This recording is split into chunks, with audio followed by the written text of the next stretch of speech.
name is Brianna Silva, and I'm here to talk to you about the Apollo program to the moon.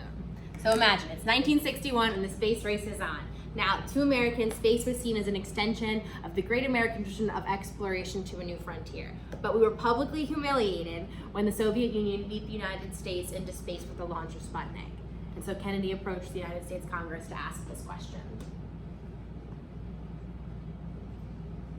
I therefore ask the Congress, above and beyond the increases I've earlier requested for space activities, to provide the funds which are needed to meet the following national goals. First, I believe that this nation should commit itself to achieving the goal, before this decade is out, of landing a man on the moon and returning him safely to the Earth. And so the race to the moon is on. It became known as the Apollo program to the moon, and it was named after the ancient Greek god Apollo. Now, it lasted between 1963 and 1972, and its main goal was to land humans on the moon and bring them back safely to Earth. However, not all of the missions were successful, only really the later missions were successful in landing men on the moon. But how it worked is that there were two parts of the spaceship, the command module and the lunar module. The command module stayed in orbit around the moon, but the lunar module actually landed on the surface of the moon with two astronauts in it, while one astronaut stayed in the command module.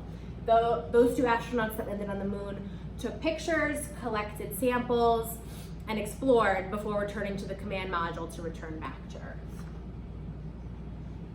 Some of the Apollo spaceships did not land on the moon because they spent time orbiting the moon and they spent time orbiting the Earth to just test out the lunar and the command modules to make sure everything worked correctly. Apollo 13 is one of the really famous missions to the moon because there was a terrible malfunction in the modules. However, thankfully, all of the astronauts survived. And these are some of the pictures of the different spaceships that they used. Now, Apollos 1 through 6 were all test modules. 2 through 6 were tested successfully. They had no crew on them, they were all test flights, but Apollo 1 was tragically the worst of the missions because there was an accident on the launch pad. 3 astronauts were in the spaceship and there was a fire inside and no one knew about it and they perished in that fire tragically.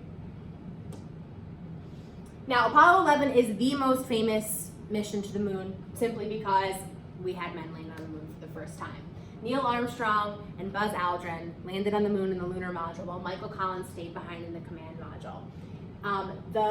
The trip itself only took 2 weeks, which is kind of crazy when you think about it, but it happened in 1969. And that's when he said his famous quote, "That's one small step for a man and one giant leap for mankind."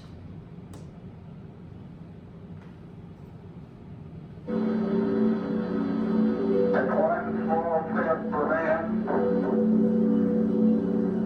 one giant leap for mankind.